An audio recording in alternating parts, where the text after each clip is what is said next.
Welcome. I'm Riley Karsh. I'm Tova Kopan. We are thrilled to bring you the We Go Boldly podcast. Let's talk big burning questions, life changes, and maybe a bit of personal business. Let's be bold and brave together. Are you ready?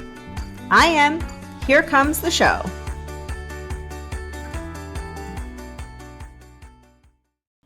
Hello, everyone, and welcome to We Go Boldly, the podcast. We are so excited to have you guys with us today. It is season 6, episode 2, and we have the very exciting first interview of the season.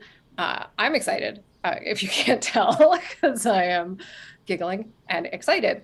Anyway, so last week we launched season 6. We started talking about the cult of busyness with you all. And this week we are going to talk to a guest about that. But first, as I always do, I'm going to welcome my amazing, wonderful, fantastical co-host, Tova, to the show. How are you today, Tova? What's happening? I am good. I am excited to be here. I am excited for our first guest. I should do a slight warning that it is thundering around me. So I don't know if there'll be thunder in the background or if the electric will go out, but it's anyone's guess. I know, and it's headed in my direction from you. So that's exciting news. We'll see what happens. Yeah. So I guess this is summertime. Right. And just for the fun excitement of our producer, we are not in charge of the thunder. We can't help it. So I'm just saying. I have no control over the thunder. I am sweating in my house because I do have control over whether the air conditioner is on, and I've kept it off so it doesn't make noises. Right. But I cannot control the thunder. No, we can't stop it. What else can we do? But anyway, so it's season 6. We're talking about busyness. We're talking about self-worth. We're talking about this sort of cult of busyness that we have found ourselves engrossed in, right? And last week, we really dove into setting the groundwork for what does that mean? And we did my favorite thing, which was define some terms. The lawyer in me lives to define a term, apparently. I took some things away from law school, I guess. And it was, it was our intention to let you all know where we were coming from and why we wanted to do this season and what the purpose was behind it. And of course, as you know, Tova did amazing research and we'll be building on that throughout the season. We also want to make sure that we're having guests on to give you a more fulsome picture of what does this mean for everyone? What does this mean for a variety of people? How does it impact people in their real everyday lives? And so to that end, today we have a guest for you, and she happens to be a dear friend and a wonderful human, and she's going to talk to us a little bit about her journey through the wonderful world of busyness and self-worth. But first, I want to tell you a little bit about her before we dive into our super easy, not hard to think about questions that we came up with. So let me tell you a little bit about her, and we'll introduce her, and then we'll get her on the show with us. So Sarah Stoeckel is our guest today, and she's a mom, a lawyer, a community advocate. She's also an expert on what it means to be busy. I know this firsthand.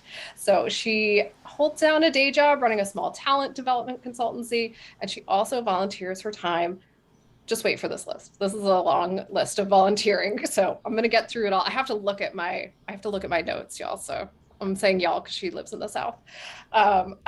She volunteers her time as vice chair for the board of directors at Diaper Bank of North Carolina, advocacy chair for the Wake County PTA Council, and is also a member of the board for the Cary Community Foundation. She's a Girl Scout leader, serves on the PTA, bless her heart, at 2 of her children's schools, participates in the Board Advisory Council for Wake County Public Schools, and supports local candidates for political office by leading teams of mom canvassers.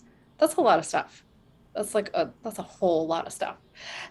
Sarah's a devoted alumni of The Ohio State University, which is how I know several Ohio State cheers, where she received her Bachelor of Arts, and a Fordham University, where she received her Juris Doctorate, which is how Sarah and I know each other.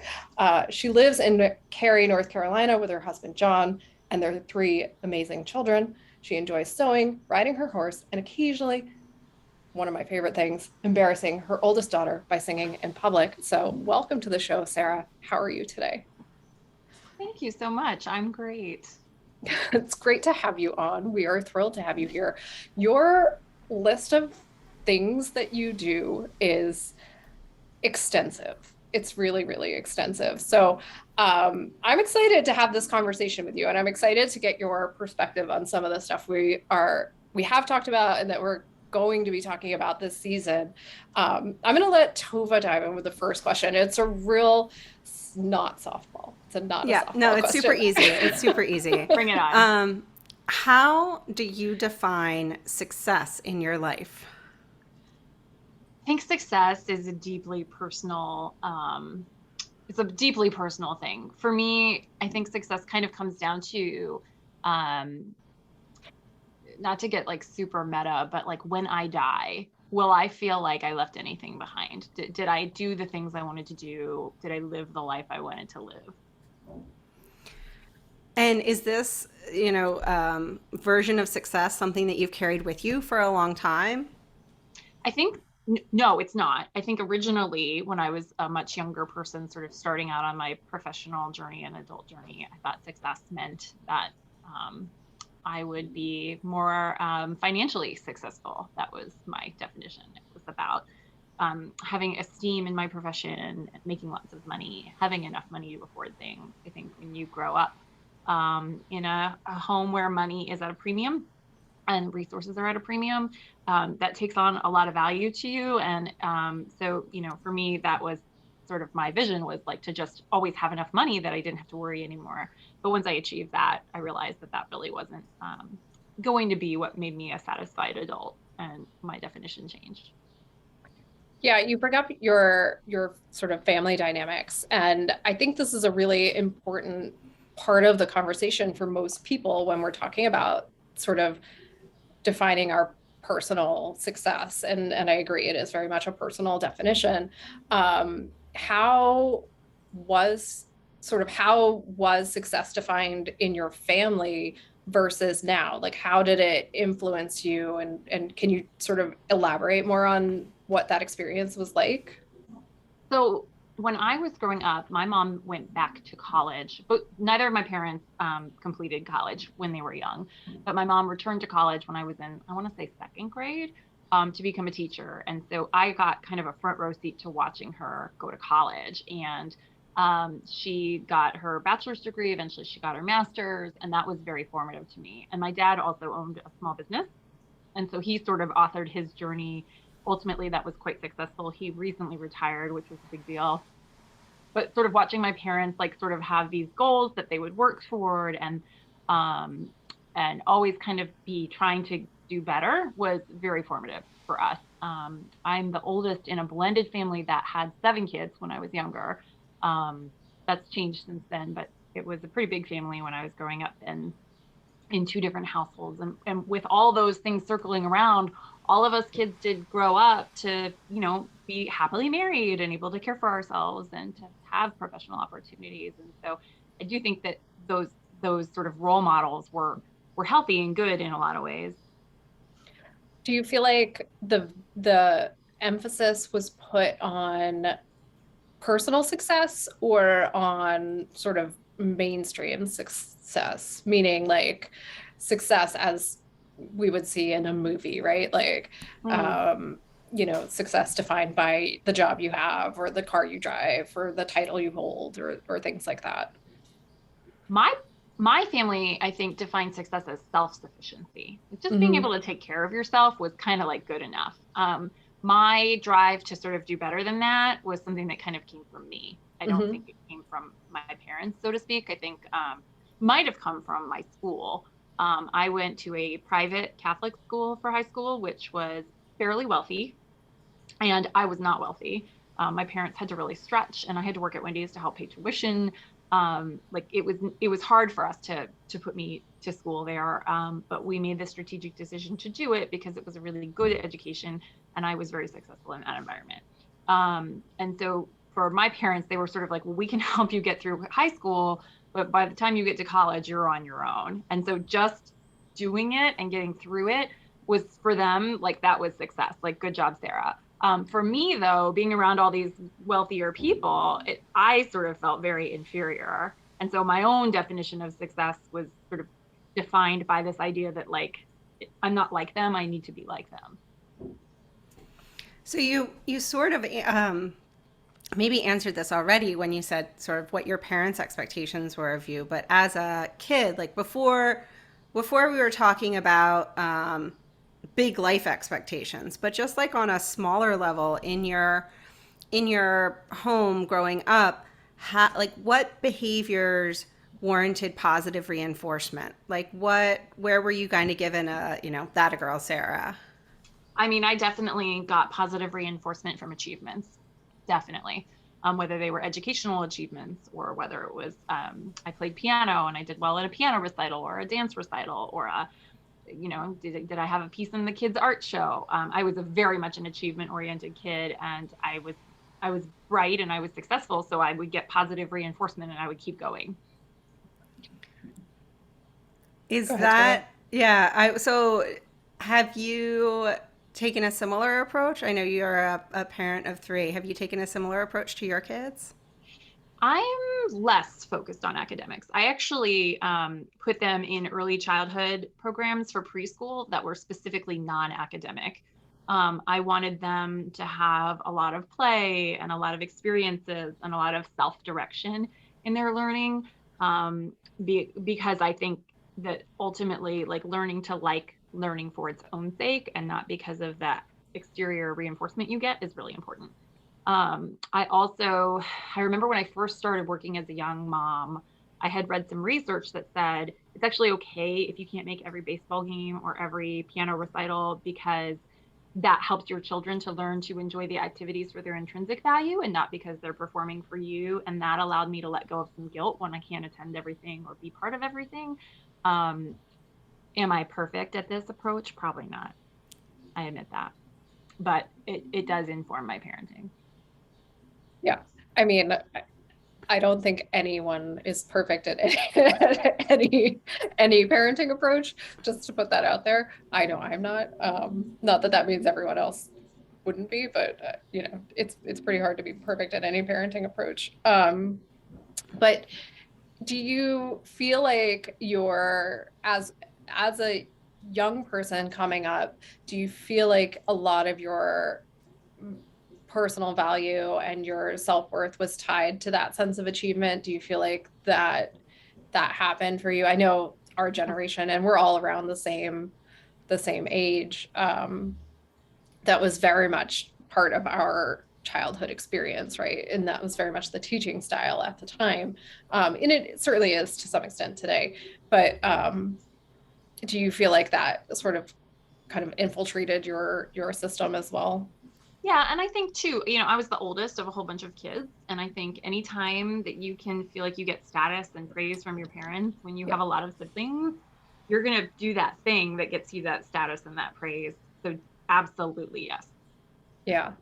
How do you think that impacted you with the having so many siblings and you're the oldest? And I'm sure, even just having two kids right now, like my oldest winds up having some responsibilities, right? That the youngest one doesn't. And so you must have had a lot more responsibilities than the younger kids had. How did that impact your experience as a kid? So I think there were sort of pros and cons, right? The good news is I was an extremely self-sufficient, driven person who could take care of herself. The bad news is I was an extremely self-sufficient person who could take care of herself. And Right. that makes it hard to have relationships where you lean into somebody else and have to Yeah. trust someone else. It made it very difficult for me to develop trust in others, whether that was on a friendship level or a romantic level. It, like, there was some fear behind it that drove my relationships. And So I think, on one hand, like outwardly, what looked to be very successful was in fact successful. And on the other hand, those habits inhibited some of my personal relationships. And I had to relearn how to do that at some point. Yeah. Yep. Go ahead, Did Koa. Yeah, so I guess I'm wondering, now that you're sort of out of that, at least the academic structure where it's like you you did this work and then here's your grade, good job, where you like get that immediate gold star. Where do you where are you finding your, for lack of a better term, like value for yourself? So the first thing I'll say is that one of the things I have learned over the years is that I had become really good at managing my anxiety by staying busy. Because if you're busy, you don't have to feel your feelings. And so it wasn't just about the rewards; it was about managing anxiety. And I've had to do some work around that and learn how to manage discomfort and manage feelings and say, the reason you want to dive into this project right now is because you're worried about something else. Let's talk that through or think that through. That's been a big thing I've had to like learn. Um, and I've also had to sort of say, okay, you like working on goals. Let's think about some goals that are like just all about you and that aren't about like the world. Um, Last year, I got my own horse after many, many years of loving horses. And it's been really good for me because a lot of times I'll set goals like this week we're going to work on our relationship by, learning how to get on a trailer in a new way. Or, learning how to move the inside of my calf a certain way when I'm in the saddle. Um, Things that like just are just for me that nobody else would really even care about. But that means something to me. And I've tried to sort of redirect some of that into just deeply personal moments of accomplishment that are really relationship and relational. That's amazing. That is, so that's, we were in last week's episode, we were talking about exactly what you were just describing. And it's so perfect and well timed because it's what we were trying to explain.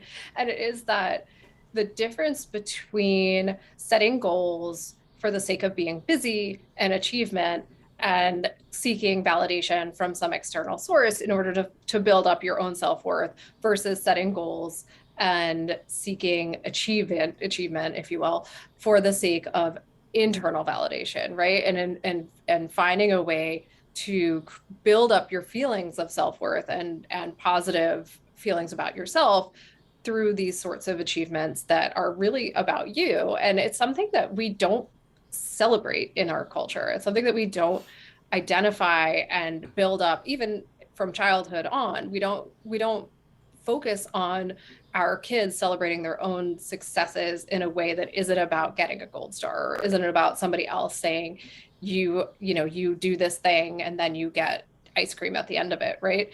It's not like you're just describing of like I'm going to move. It's such a small thing to somebody else. Like if you don't know anything about horse riding, people are probably like, what is she even talking about? But it's a goal for you in order to get better as a rider for yourself, right? You're not trying to go to the Olympics. You're trying to get better as a rider for yourself to feel good about yourself and your achievement. And it's such a huge difference between being like, I'm going to go out and run a 10K in a race. We were talking about this too, right? Like I stopped running because I was running races and I hate racing. And I was like, why was I racing? So that because like somebody was like, oh, you should start racing. And I was like, okay. And people were like, oh, good job. But it's the difference between doing it for somebody to pat you on the head versus doing it for yourself to feel that sense of pride in self. And it's just, that was such a great illustration of that happening. So I really wanted to point that out because you can do that and it can be satisfying and fill that need for us to feel worthy and feel worthwhile and feel valued and set goals, right? Like there's nothing wrong with setting goals. So I think the pendulum swings in so many different ways. We do need to take a quick break, which we're going to do. And when we come back, we'll keep talking about this because this is great. So it's really fascinating. So we'll be right back. Don't go anywhere, everybody. We'll be back in a minute.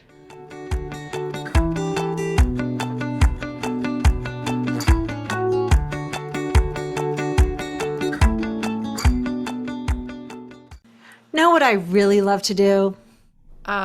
Take baths, go for walks, read, drink margaritas, hike. Yeah, not what I was referring to. You know, we're recording a commercial right now. I do, but I'm thinking outside the box, being adaptable. As I was saying, what I love to do is host our live monthly workshops. Oh, right. That's what we were talking about. Me too. They are a lot of fun to put together and host every month. And we can bring margaritas, so. Join us for live conversation as we get a bit deeper into topics near and dear to our hearts. We go through everything from self-care to setting boundaries. We share coaching tips, practical advice, and take questions from the audience. It's a whole lot of fun. Sign up for our newsletter today at goboldlyinitiative.com/contact to make sure you hear about all the upcoming Go Boldly workshops. You definitely don't want to miss out. Now, back to that show.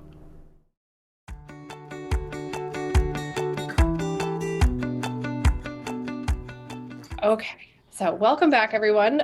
Before the break, we were talking about this idea of setting goals for yourself that are about yourself, and a lot of people view that, I think, wrongly. Is that a word? I don't know. As selfishness, and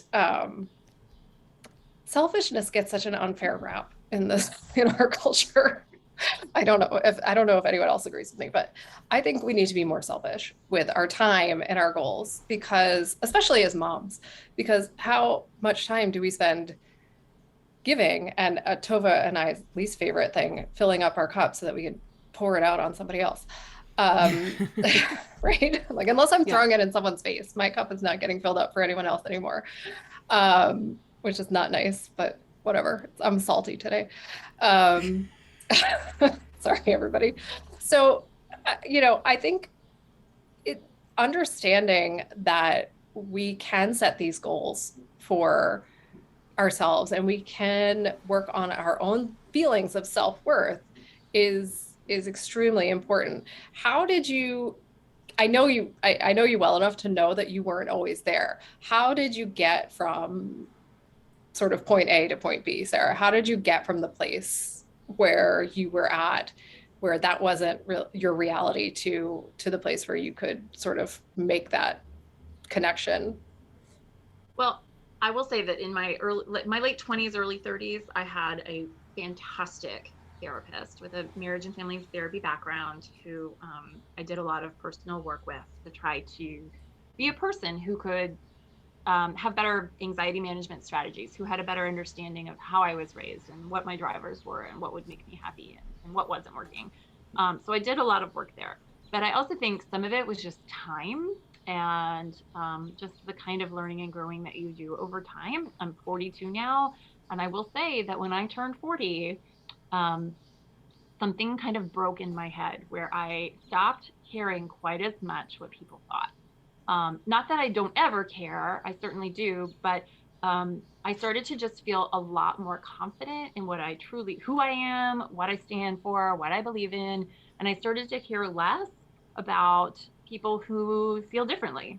And I stopped feeling like maybe I don't need their approval. Maybe I don't care. And I don't exactly know how that happened. I just know when it happened. I just think that that's life's way of like wearing you down until you're like, you know what? I actually don't care anymore.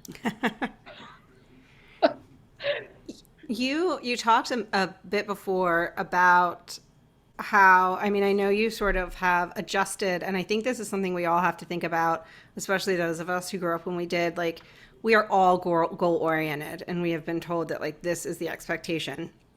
And then we sort of had to figure out, okay, we still like that. Like, we like to have goals. So you figured out how to have goals in your life, but that aren't like wrecking your life and are actually helping you.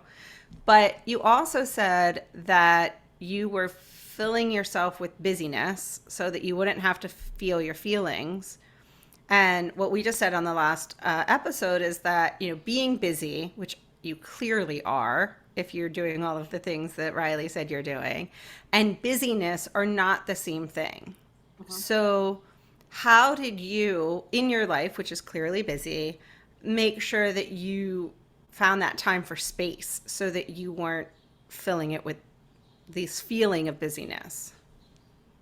I don't know that I have that one all figured out. I'm still working on it. But I will say, like, one thing I've really tried to do, especially over the last year, I ran for a political office last fall, and I was running for a couple of months until my district was redrawn and I was drawn out of the race, so I couldn't run anymore. But during that time, things got really busy, busier than I've ever been in maybe my entire life.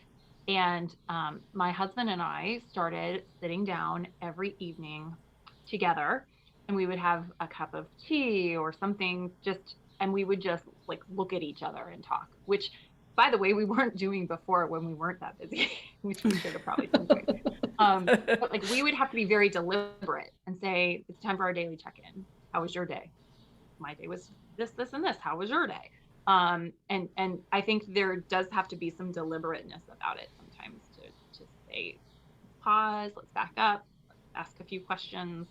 And I do try to build that in. And I try to do it with my kids too. Sometimes you get so busy with 3 kids, you forget to ask them how their day was and actually listen to them. Well, and you now have a horse in your life. And, one of the byproducts that we've talked about of busyness is that you're not engaging in your life. But when you have a large animal, you can't have your head somewhere else. Mm-hmm. So that activity alone, I imagine, forces you to engage and sort of put everything else somewhere else. Absolutely, because you will fall off your horse if you are not 100% all in. Yeah. Exactly. Right. Exactly. Such a good life metaphor. That's a good metaphor. I like that one. I like that. Yeah, that maybe we'll keep that going. That could be the bucket of this season. So you're gonna fall off your horse. Yeah, well, not last season. The season before we had to fill our buckets with something. Now I've forgotten. Faith buckets. We had faith buckets. So now maybe we'll have the horse. So did you? I mean, I totally understand the turning 40 and being like, oh, I don't. Okay. That's different. Because that definitely, I felt that a lot. But also I found it, I mean, it became a lot easier to say no at a certain point in my life. And it happened before 40. I'm not sure when exactly. Certainly therapy helped. But do you find that now versus when you were younger, a young lawyer perhaps, and just striving so much that now you're able to see things a little bit more clearly as to kind of what's valuable to you, what's important, and you can prioritize a little better? What is it, like, if you look back at yourself now, what would you say to your younger self? What would you say about sort of time and managing your life and things like that? Would you give yourself some advice? I think I would. I would probably say that when faced with an opportunity, like when someone invites you to be part of something or asks you to do something, usually it's the latter, let's be honest. It's good to ask yourself, I think, 2 questions. Number 1, what are my long-term goals, and does this fit with what I really want? And number 2, does it align with my core values? My core values now are really about justice, and creating opportunities and equal access to justice for people. That's sort of where I really am foundationally at. And so if an opportunity comes my way and it means that I can work for that in a way that aligns sort of deeply with what I want to be doing, I'm more likely to say yes to it. And if it doesn't, then maybe I don't need to say yes, even if it's really cool and even if people would really think it's awesome that I'm doing it. I think that if I had done a better job asking myself those questions earlier, I would not have meander around as much. All that said, I think sometimes the meandering is necessary to learn to focus. So I don't know that I would have changed anything, but that's definitely advice I would give. I think that's great. I think that's the line. Does it fit your core values? Yeah, I mean, we certainly talk about creating sort of your own personal mission statement in order to understand what your core values even are. I think a lot of people, don't necessarily know yet, and that's okay. It's about getting to that point where you can understand who you are and why you are in order to be able to sort of even meander close to your path. So I think that's great advice. Um, sorry. Tova, I feel like you were about to ask a question, but I have Well, I more. So, was, but I was going to jump ahead. So, I mean, oh, you okay. you've talked a little bit about sort of what motivates you to a certain extent, um, and we've asked you, you know, what is a success for your life, but what do you consider to be a success for your day? I think a day where I feel like I wasn't moving so fast that I didn't actually experience anything is not a good day. So when I think about my day, it's did I sort of remember to take the time to breathe?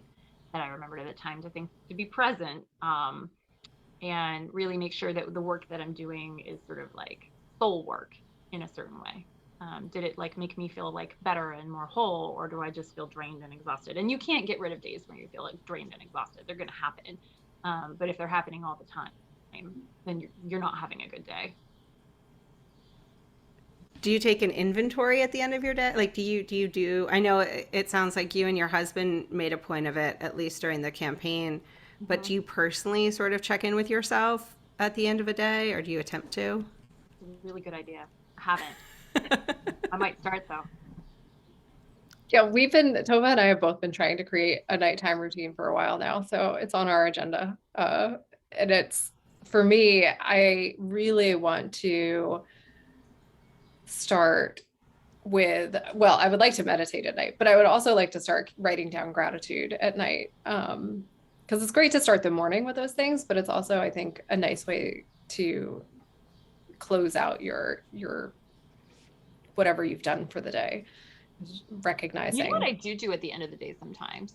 I don't know if this is all that transferable for other people, but I really like listening to audiobooks, and I will do it while I'm folding laundry. And I do it so often while folding laundry that now I look forward to folding laundry, which by the way, I don't feel that way about any other chore. I don't feel that way about cooking, but for some reason, like audiobooks and laundry, there's just like a rhythm and a cadence to it. And when I'm listening to the book, I just really enjoy that sort of like release and just listening to things. And It I guess becomes that's almost like a meditative. form of meditation. Yeah. Yeah, Yeah. that's good. That's good. Teen I like fiction, it. by the way. Even better. Don't worry. Interesting. We're all about romance novels around here, so Yeah. it works. Yeah. We have no judgment. Um, so do you ever feel like you get trapped in a cycle of busyness anymore? Do you feel like, I mean, I know a lot of us get in these cycles, right? Like where we're good for a few weeks or months or even a year, right? And then it like something happens and it throws us off. It could be anything. Um, and then suddenly we're in this cycle and we're stuck. Hmm. I get those. Yeah. What, Usually what happens is I get sick. mm, Um, my mother has a way of saying, if you don't learn to slow down, the world will slow you down. yeah. And that's what happens. How do you sort of work your way out of those scenarios? I have to very consciously remind myself that women in my family have made themselves sick with autoimmune disorders by overworking, and that I have an obligation to my kids and my family to not do that to myself. And so it's something that like is an ongoing thing that I have to very consciously remind myself of, and sometimes my husband has to consciously remind me of. And it's just one of those things where I have to just remember like this is what happens to people when their bodies are this age and they are working at this level. Like, so if I'm going to keep doing this, I need to understand like that I'm putting myself at risk. And sometimes just that knowledge helps me remember to like put the brakes on, back up, take a holistic view. Where can I take something off my plate? Right. Do you find when you're talking taking something off your plate, is it big things that you're like, okay, I'm going to step away from this, or is it I think at least as I've been thinking about this more and more, I've been thinking about what'll happen is I start really good where I'm like, okay, I put 3 things on my to-do list for each day. And then I feel really good when I check them off. So then suddenly I'm putting 5 things on my to-do list. and then suddenly there's 10 things on my to-do list. So it's like this organic growth of the to-do list, and then suddenly I'm like, okay, I only have 25 things I have to do today in order for today to be successful. Here we go. So when you is something similar happens, or like what is sort of that process for the busyness to snowball? So for me, I actually have to take big things off usually. I mean, it does get to be like death by a thousand cuts, you're right. But a lot of times, like the biggest way I can like make an immediate impact is by just taking a huge chunk. So I'll give you an example, because I'm a Girl Scout leader. I used to do almost all the lesson plans myself or share them with another leader. We would take every other meeting. So she would do one, I would do one. And then the pandemic happened. And we were trying to do these like badge bags where we would bring all the materials together. We would write up a lesson plan, and then the kids would take them home, and then we would on Zoom meet and talk about it. It was honestly kind of dreadful. We tried really hard to make it awesome for them, but it wasn't awesome. It wasn't ideal. We were just doing our best. And by the end of doing a year of that, I was exhausted. I didn't think I wanted to be a Girl Scout leader anymore. I was really, really over it. And so I talked to one of my co-leaders, and I was like, look, I am this close to quitting. What can we do? And we had this, she had this brilliant idea. Our girls were junior Girl Scouts, so they were old enough to start taking ownership of the process. And she said, what if we have them each pick a badge and we sign them the meeting, and they do the lesson planning going forward, and they facilitate the activities. And we're there to support them and help them and advise them. And we can start and end the meetings and make sure all the trains stay running on time, but they actually do the heavy lifting of the planning. And so when we took that giant thing off of our list, suddenly it became easy and fun to be a Girl Scout leader again, because I could be the leader, I could provide the guidance, I could do the fun parts, but I didn't have to constantly be in the trenches doing all the planning and the grunt work. And that side effect is that the kids got to take on greater ownership of their process, which is sort of the point. So, Right. Right. sometimes you end up doing things and you forget that like that's not even the most efficient, best way to do it. And if you take those big things off your plate and say, no, let's try this a different way, you end up happier, but also everybody else does too. Do you think that's something that you could have done 10 years ago? I probably would have just quit. Yeah. Yeah. Because I'm just thinking about that evolution, right, of allowing ourselves to say no actually meant that you didn't have to quit something that you enjoy doing. Mm-hmm. But if you had not allowed yourself to say no and take a step back, you would have actually quit, right? Like I think a lot of us confuse what quitting actually means, and what happens. I think that's right. And I think sometimes you end up helping other people by allowing them in. Like, I think busy Yeah. people, sometimes we take on all that busyness because we don't trust that other people will have our backs or get the job done with us. And so we take it on because we don't trust them. And if you give people your trust, then they have an opportunity to sort of be that, and it can improve your relationships. Yeah, and I think that's an extremely important point to make, is that when, people take on busyness for a variety of different reasons, right? I mean, it could be, like you say, Sarah, it could be trust issues, it could be filling the silence because silence is too uncomfortable, it could be a need for validation. I mean, it could be all three. It likely often is, right? But for in order to, I think, move beyond the urge to fill your life with busyness and fill your life with tasks that are not meaningful to you, that don't hold value for you, that don't bring you joy, right? And it doesn't have to be joy in that sense of like, I have a big goofy grin on my face and I'm shooting rainbows out of my mouth. Sorry, I had to censor that. Um, but joy is in like, this is a passion or something that I'm really excited about.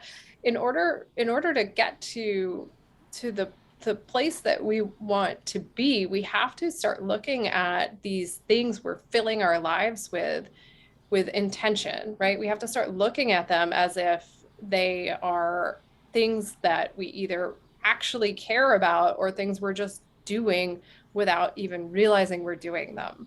Why are we doing them? What's the point of doing them? Is it adding value to my life or to my family's life or to somebody else's life in a way that adds to my life. And I'm not suggesting we all sit around and be selfish and never do anything for anyone else. That is not the outcome that I think we're looking for. But if you're so altruistic that you burn yourself out, then what's the value in that also? So the point of all of this is that you have to act with some level of intentionality in your own life. You have to be self-aware enough to know why you're doing things. And if you, as you say, Sarah, if you're just filling your life with busyness so you don't have to feel your feelings, it will catch up with you. You will eventually feel those feelings. You cannot escape it forever. We do have to take one more quick break. And when we come back, I think we have maybe one or two more questions, and then we have our quick, bold response questions. Very exciting. So we will be right back, everybody. In case you didn't already know, we love talking. True story. More than simply talking, we love researching, prepping, and bringing this podcast to life. We launched We Go Boldly with the goal of reaching people dealing with the kinds of questions and concerns that we also face. Things like how to hear my inner voice, how to make sure my habits are worth it and stick, how do I feel my feelings and still manage to function. After years of personal work and lots of trial and error, we realized we have a lot to share on these topics. Now we've been broadcasting for over a year, and we are proud of our podcast. And to no one's surprise, we still have a lot to say and talk about. We sure do. We need your help to keep going. Every episode takes time and money to create, and we would love your support. So, if you like what we are doing, please support us by joining our Patreon community and becoming a monthly subscriber. Join our Patreon community today at patreon.com/wegoboldly. We are so grateful to all of our supporters. Now, back to the show.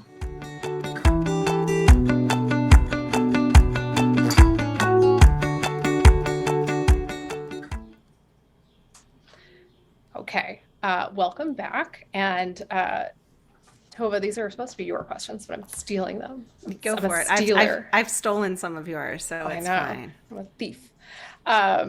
So, I think one question that we haven't really kind of gone too deep into, although I know you talked about it a little bit, is I'd like you to kind of expand on how it is that you're reinforcing for yourself your own feelings of self-worth. Like, where are you building yourself up outside of filling your life with noise? Like, how are you giving yourself your sense of purpose? And I personally already kind of know the answer, but but for everybody else. But I don't know the answer. Because I think it's important, and I think people would benefit from understanding and getting some advice from you on this topic. So I have some spiritual beliefs that sort of drive me, and they're really grounded in this idea of like access to justice, like I was saying before, but really just access to resources and creating a world that's a little bit gentler and kinder to more people. That is for me the most rewarding thing. So like when I work with the diaper bank, for example, it doesn't feel like busyness to me. It feels like we're really meeting a need and serving communities. And it sounds like, I have to explain this to people because the diaper bank distributes diapers, right? Which, hey, that sounds great. But what we know from the research is that children who don't have enough diapers, oftentimes they get potty trained too early. Sometimes they're subject to abuse or neglect. The parents oftentimes can't go to work if they don't have diapers, because to put a baby in daycare, you need to have enough diapers. And government assistance programs don't cover diapers. WIC and other state level Medicaid, those things don't cover diapers. And so when we give diapers to service providers, we enable people to go to work. And most of the families we serve work 1 to 3 jobs. And so Like if I can work for an organization that helps people work and have a sustainable way of building a life for themselves, for me, that's deeply rewarding. Um, and so like that's sort of where my being busy sort of aligns with like those things that really meet my core sort of beliefs about the kind of world I want to be building.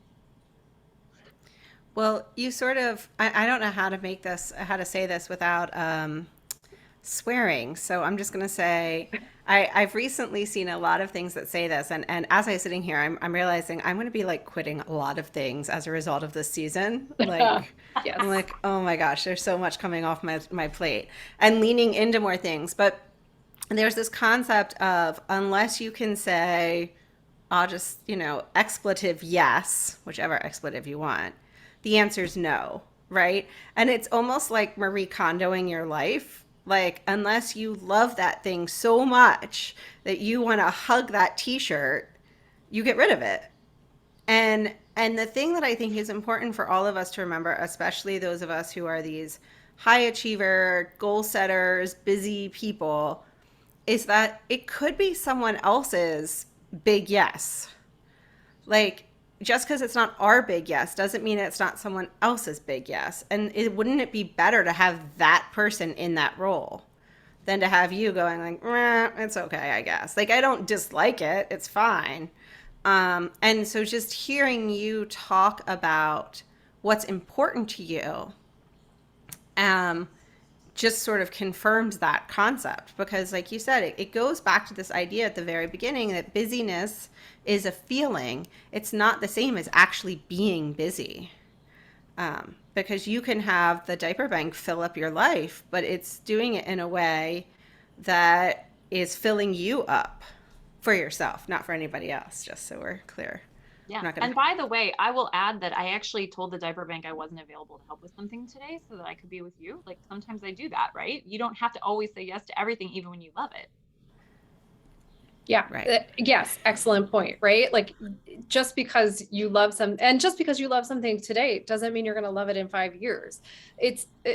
There is no, now I'm going to sound all metaphysical, but there is no permanence, right? It's not, nothing is forever. It is whatever it is today. And that's sufficient. And there's nothing wrong with that. And so all of our clinging to these ideas that everything has to be forever and always, it we have to find a way to let go of that and to be okay with change, and that it's okay to be who we are right now, and that those things we like might change in a few weeks, in a few years, and that is an acceptable part of life, and that there's nothing to be afraid of. And I know I say this too often on the show, because as we all know, thrive in chaos and change, but um, much to everybody else's dismay. But it is okay, and it is not something that we need to be afraid of, and we can embrace it.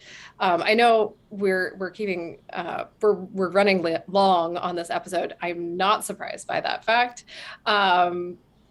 So I'm gonna let Tova take over and move us Nice. into our quick response questions. Tova, you may not ask follow-ups. Ha ha I don't ha get ha. stressed out about I know this. it stresses me out so much. It's okay. So I can text Sarah for follow-ups later. I am comfortable. So it's 5 questions and you answer them in basically as short as you can. That's actually an answer, right? So it doesn't have to be like a one-word answer, but we're both going to keep it short. So the first question: what is on your nightstand? 2 books that belong to my children, my iPhone charger, and a heating pad for my back. Nice. Number 2: who's at the top of your playlist right now? Um, Actually, it's some Japanese singers that I don't even know because my children put them there because my kids are really into Demon Slayer, and they found the soundtrack for some of the Demon Slayer episodes. All right. How do you relax? Horseback riding, listening to audiobooks. I love to travel, and sometimes I sing at my church. Awesome. Number 4: what is your favorite beverage? Ooh. Oh, that's hard. Probably seltzer. I drink a lot of seltzer. And last but not least, and you thought that one was hard, just wait. What is the best piece of advice you ever received? I think this is a Mark Twain quote. And this probably flies in the face of this whole episode, so I apologize. That sometimes opportunities get overlooked because they're dressed in overalls and look like hard work. Oh, I like that. I like it. Good advice. It is good advice. And I think it works with this, this whole episode, this whole concept. I mean, it's still okay to do stuff, right? And it's okay to have goals and it's okay to seek them out. It's just, I think, knowing why. And I think too, it's hard work to set boundaries and limits and know how to take care of yourself. Yeah. It's some of the hardest work, I think, particularly setting boundaries for the first time. If you're not a boundary setter and you're learning how to do it, it can be pretty hard. Yeah, the people listening to this podcast have watched my evolution of boundary setting from not setting boundaries to setting some. Yeah, you're doing great. Yeah. You're doing great. Sarah, do you want to share where people can find the Diaper Bank or any other social media or anything with people? So I don't know if there's anywhere you want to share. Yeah, the Diaper Bank of North Carolina is on Facebook. We also have a website. I think it's diaperbanknc.org, I want to say, but I might be wrong. But you can Google it. It's easy to find. And Diaper Bank is doing great work. Wonderful human beings. Yeah. And I'm also involved in an organization called Culture Refinery, which is a consultancy. We do diversity, equity, and inclusion work for mostly small organizations, but some bigger ones as well. And so you can find me at either of those places. Excellent. All right. Well, we will share links for all of that online, and you will be able to click right through and find everything you need. Thank you so much for being on with us today, Sarah. It was a lot of fun to have you, a lot of fun to talk to you, and thank you for sharing your personal life with us. I know it's not always easy to do, and we appreciate it. And we will be back next week, everyone, with more about all the cult of busyness that you could ever want to hear about. We'll be talking to you all about this all season. And I think, like Tova, I mean, get ready for me to be like slash and burning my life. I don't know. I know I'm a little unprepared. I'm now realizing. I know it's going to be like yard sale central around here. Yeah. But that's it for this week. We will be back next week, and we appreciate everyone tuning in. So thanks, everyone. Thanks so much for listening to We Go Boldly podcast. We know you're busy and we love spending time with you. If you enjoyed this week's episode, let us know. Head to Apple Podcasts right now to rate and review our show. While you're there, be sure to click that subscribe button. Want more us time? Follow us on all the socials at Go Boldly Together. Want even more us time? As in all the coaching pizzazz. Find us at goboldlyinitiative.com for all the info. We will be back with more excitement, research, and deep thoughts next week. Until then, keep on being the bold, brave, amazing people we know you already are.